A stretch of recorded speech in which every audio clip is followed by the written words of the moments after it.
এই যে বন্ধুরা, তৈরি হয়ে গেল নরম তুলতুলে রসে ভরা গাজরের মালপোয়া রেসিপি। সামনেই হোলি এসে গেল। হোলিতে অবশ্যই একবার এইভাবে বানিয়ে খান, কথা দিচ্ছি দোকান থেকে কিন্তু মিষ্টি মিঠাই কিনে খাওয়া একদমই ভুলে যাবেন। নমস্কার বন্ধুরা, অনুভার রান্নাঘরে আরো একটি নতুন পর্বে সবাইকে স্বাগত জানাচ্ছি। বন্ধুরা, আজকে আমি গাজর দিয়ে আপনাদের তৈরি করে দেখাবো দারুণ মজাদার স্বাদের একটা মিষ্টির রেসিপি। খুবই অল্প উপকরণে এবং খুবই সহজভাবে দেখিয়ে দেবো। আশা করছি আপনারা সকলেই বানাতে পারবেন। ঘরোয়া কয়েকটি সাধারণ উপকরণ দিয়েই কিন্তু এই মিষ্টিটা তৈরি হয়ে যাবে। আর তাছাড়া সামনেই কিন্তু হোলি এসে গেল। হোলির দিন কিন্তু এই রেসিপিটি বানিয়ে আপনারা অবশ্যই খেতে পারেন। খেতে কিন্তু দুর্দান্ত লাগে। আর সেই জন্য দেখুন বন্ধুরা, এখানে আমি নিয়েছি 250 গ্রামের মতো গাজর। আর এখানে আমি লাল গাজরটা নিয়েছি, আপনারা চাইলে কিন্তু হলুদ গাজরটাও নিতে পারেন। আর গাজরটাকে কিন্তু আমি আগে খোসাটাকে ছাড়িয়ে খুব ভালোভাবে ধুয়ে নিয়েছি। এবার আমি গাজরটাকে একটু এভাবে ছোট ছোট পাতলা পাতলা করে কেটে নেবো। আপনারা চাইলে কিন্তু গ্রেটারের সাহায্যেও গ্রেট করে নিতে পারেন। এইভাবে একটু ছোট ছোট টুকরো করে কেটে নেবো, এতে করে গাজরটা পেস্ট করতে খুবই সুবিধা হবে। গাজরটাকে আমি খুব সুন্দর করে কেটে নিয়েছি। আর এবারে আমি গাজরটাকে পেস্ট করে নেব, সেই জন্য বড় একটা মিক্সার জার নিয়ে নিয়েছি। জারের ভিতরে পুরো গাজরটাকে নিয়ে নেব। আর গাজরটা পেস্ট করার জন্য দিয়ে দেবো 1/2 কাপ জল। এবার আমি গাজরটাকে খুব ভালোভাবে পেস্ট করে নেব। গাজরটাকে আমি খুব সুন্দর করে পেস্ট করে নিয়েছি। এবার গাজরটাকে একটা বোলের ভিতরে ঢেলে নেব। গাজরের পেস্টটাকে আমি একটা মিক্সিং বোলের ভিতরে ঢেলে নিয়েছি। আর এবার আমি গাজরের পেস্টের ভিতরে অ্যাড করব 1/2 কাপ সুজি। সুজিটাকে আমি একটু মিক্সচার জারে গুঁড়ো করে নিয়েছি। আপনারা যদি চিকনদানা সুজিটা ব্যবহার করেন তাহলে গুঁড়ো করার কোনো প্রয়োজন নেই। সেই সঙ্গে অ্যাড করব 1/2 কাপ ময়দা। একই সঙ্গে অ্যাড করব 1/3 কাপ গুঁড়ো দুধ। এখানে চামচ হিসেব করলে বড় 5 চামচের মতো গুঁড়ো দুধটা আছে। আর তারপরে অ্যাড করব ছোট 1/2 চা চামচের মতো এলাচ গুঁড়ো। সেই সঙ্গে অ্যাড করব বড় 1 চা চামচের মতো গুঁড়ো করা চিনি। আর তারপরে অ্যাড করব 1 চুটকির মতো লবণ। এই লবণটা দিলে কি হবে, মিষ্টির স্বাদের ব্যালেন্সটা ঠিকঠাক থাকবে। তবে আপনারা যদি মিষ্টি জাতীয় খাবারের লবণটা অপছন্দ করেন, স্কিপ করে যেতে পারেন। আর এবার দেখুন বন্ধুরা, আমি এর ভিতরে অ্যাড করব সামান্য একটু কেওড়া এসেন্স, মানে কেওড়া জল। এটা আমার ঘরে ছিল তাই অ্যাড করছি। আপনাদের হাতের কাছে যদি না থাকে তাহলে শুধুমাত্র এলাচ গুঁড়োটা দিয়ে দেবেন, তাহলেও হবে। 7 থেকে 8 ড্রপের মতো দিয়ে দিচ্ছি। আর এবার আমি সমস্ত উপকরণগুলোকে খুব ভালোভাবে মিশিয়ে নেব। এখনই কিন্তু আর কোনো প্রথম অবস্থাতে জলটা অ্যাড করব না। এইভাবে কিন্তু খুব ভালোভাবে মেখে নেব। ব্যাটাটাকে দেখুন বন্ধুরা, আমি কিন্তু খুব ভালোভাবে ফেটিয়ে নিয়েছি। মোটামুটি 4 থেকে 5 মিনিটের মতো একটু সময় নিয়ে ভালোভাবে কিন্তু ফেটিয়ে নিতে হবে, যাতে করে এর ভিতরে কোনো লাম্পস না থেকে যায়। আর এবার আমি ফেটিয়ে নেওয়া ব্যাটারটিকে ঢাকা চাপা দিয়ে রেস্টে রেখে দেবো 10 মিনিটের মতো। এর ভিতরে যতটুকু জল দেওয়া আছে গাজরটা পেস্ট করার সময়, ততটুকু জলেই কিন্তু সুজিটা খুব ভালোভাবে একদম ভিজে যাবে এই 10 মিনিটের ভিতরেই। আর ততক্ষণে চলুন আজকের পিঠা কিংবা বৃষ্টিটার জন্য একটা চিনি শিরা তৈরি করে নেব। সেই জন্য একটা বড় পাত্র নিয়ে নিয়েছি। পাত্রের মধ্যে নিয়ে নেব 1.5 কাপ চিনি। আর শিরাটা তৈরি করার জন্য দিয়ে দেবো 2 কাপ জল। খেয়াল রাখবেন, এখানে আপনারা যতটা পরিমাণে চিনি নেবেন তার থেকে কিন্তু জলের ভাগটা একটু বেশি রাখতে হবে। এখানে আমি 1.5 কাপ চিনির জন্য কিন্তু 2 কাপ জলটা অ্যাড করলাম। আর সেই সঙ্গে দিয়ে দেবো সুন্দর একটা ফ্লেভারের জন্য 3টি ছোট এলাচ। এলাচগুলোকে কিন্তু আমি এইভাবে একটু ফাটিয়ে নিয়েছি। আর তারপর শিরার ভিতরে সুন্দর একটা কালারের জন্য আমি অ্যাড করব সামান্য একটু কেশর। তবে এটাও কিন্তু সম্পূর্ণ অপশনাল, আপনাদের হাতের কাছে না থাকলে না দিলেও চলবে। আর একই সঙ্গে অ্যাড করব 7 থেকে 8 ড্রপের মতো কেওড়া জল। এটাও অপশনাল, হাতের কাছে না থাকলে শুধু এলাচটা দিয়ে দেবেন, তাতেও চলবে। এবার আমি চিনি শিরাটাকে তৈরি করে নেব। আর এখানে কিন্তু বন্ধুরা চিনি শিরাটা খুব বেশি ঘন হবে না, মোটামুটি 1 তার কিংবা 2 তার বিশিষ্ট কিন্তু কোনো শিরা হবে না। হালকা একটু চিটচিটে ভাব আসলেই কিন্তু হয়ে যাবে। তাই প্রথমেই কিন্তু চিনিটাকে খুব ভালোভাবে গলিয়ে নিতে হবে। আর তারপর চিনিটা যখন খুব ভালোভাবে গলে যাবে, চিনিটাকে 4 থেকে 5 মিনিটের মতো একটু ফুটিয়ে নিলেই কিন্তু শিরাটা খুব সুন্দরভাবে তৈরি হয়ে যাবে।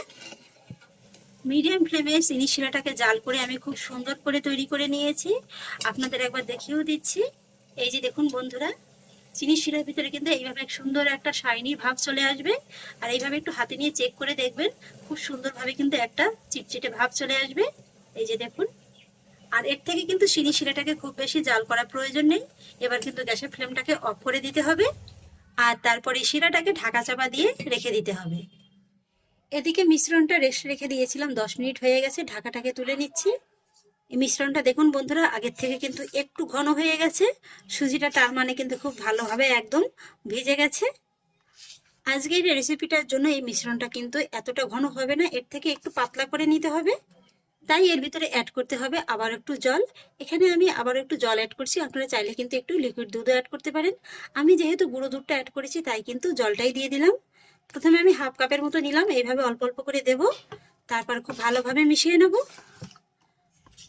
তো দেখুন বন্ধুরা পুরো হাফ কাপ জল দিয়ে কিন্তু ব্যাটারটিকে আমি খুব সুন্দর করে তৈরি করে নিয়েছি।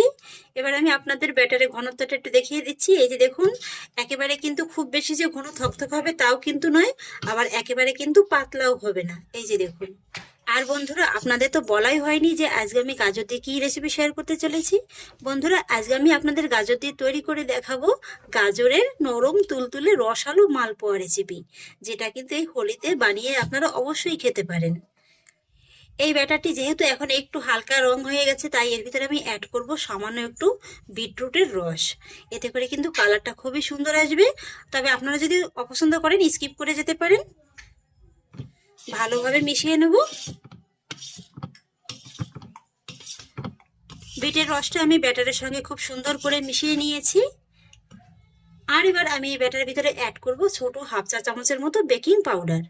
খুব ভালোভাবে মিশিয়ে নেব।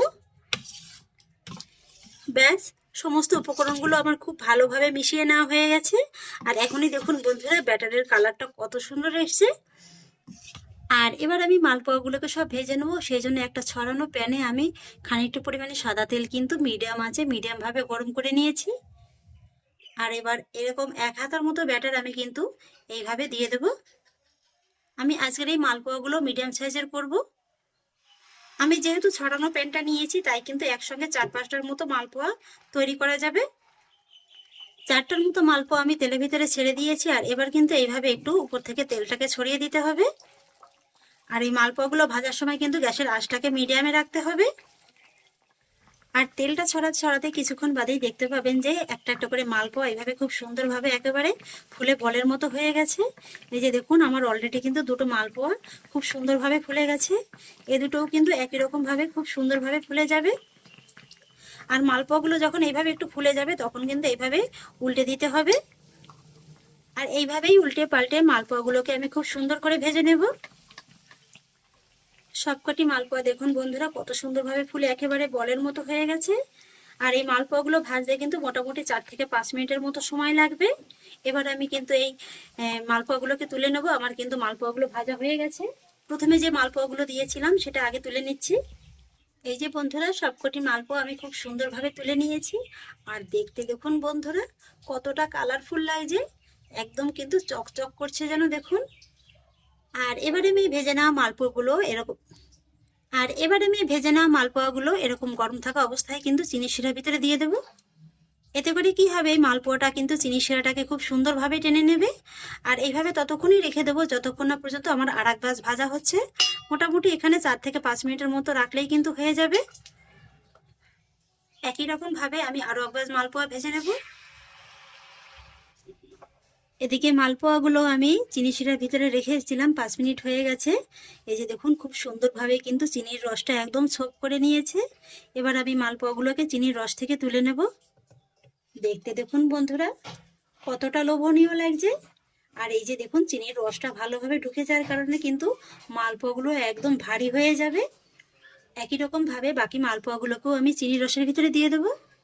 আর এইভাবেই সবকটি মালপোয়া ভেজে আমি তৈরি করে নেব। এই যে বন্ধুরা তৈরি হয়ে গেল নরম তুলতুলে রসে ভরা গাজরের মালপোয়া রেসিপি। সামনেই হোলি এসে গেল, হোলিতে অবশ্যই একবার এইভাবে বানিয়ে খান, কথা দিচ্ছি দোকান থেকে কিন্তু মিষ্টি মিঠাই কিনে খাওয়া একদমই ভুলে যাবেন। দেখতে দেখুন কতটা লোভনীয় লাগছে। এক্সট্রা আর কোনো কিছুই লাগবে না, শুধু এইভাবেই কিন্তু আপনারা খেয়ে ফেলতে পারবেন। শুধু দেখার একটু সৌন্দর্যের জন্য আমি উপর থেকে ছড়িয়ে দিচ্ছি সামান্য একটু পেস্তা বাদাম কুচি। এবার দেখুন বন্ধুরা আমার মালপোয়ার ফাইনাল লুকটা, দেখতে দেখুন কতটা অসাধারণ লাগছে। সিম্পল একটা রেসিপি অথচ দেখুন দেখতে কত সুন্দর লাগছে, আর খেতেও কিন্তু দারুণ মজাদার লাগবে। আমি আপনাদের একটা কেটে দেখিয়ে দিচ্ছি। আশা করি নিশ্চয়ই দেখে বুঝতে পারছেন যে এটা কতটা সফট হয়েছে। এই যে দেখুন, একেবারে নরম তুলতুলে তুলোর মতো, মুখে দিলেই কিন্তু সঙ্গে সঙ্গে একদম মিলিয়ে যাবে। আর দেখুন রসটা একেবারে কত সুন্দরভাবে অ্যাবজর্ব করেছে। তাহলে আশা করছি বন্ধুরা আমার আজকের এই গাজর দিয়ে নতুন ধরনের রেসিপিটি আপনাদেরও খুব ভালো লেগেছে। যদি ভালো লেগে থাকে তাহলে আমাকে অবশ্যই একটা লাইক এবং কমেন্ট করবেন, সেই সঙ্গে বন্ধুদের সঙ্গে শেয়ার করবেন। আর প্লিজ বন্ধুরা, যদি আমার পরিবারের নতুন সদস্য হয়ে থাকেন তাহলে একটা সাবস্ক্রাইব করে পাশে থাকা বেল আইকনটি প্রেস করে দেবেন। ফিরে আসছি এরকমই পরের অন্য কোনো নতুন রেসিপি নিয়ে। সবাই ভালো থাকুন, সুস্থ থাকুন, ধন্যবাদ।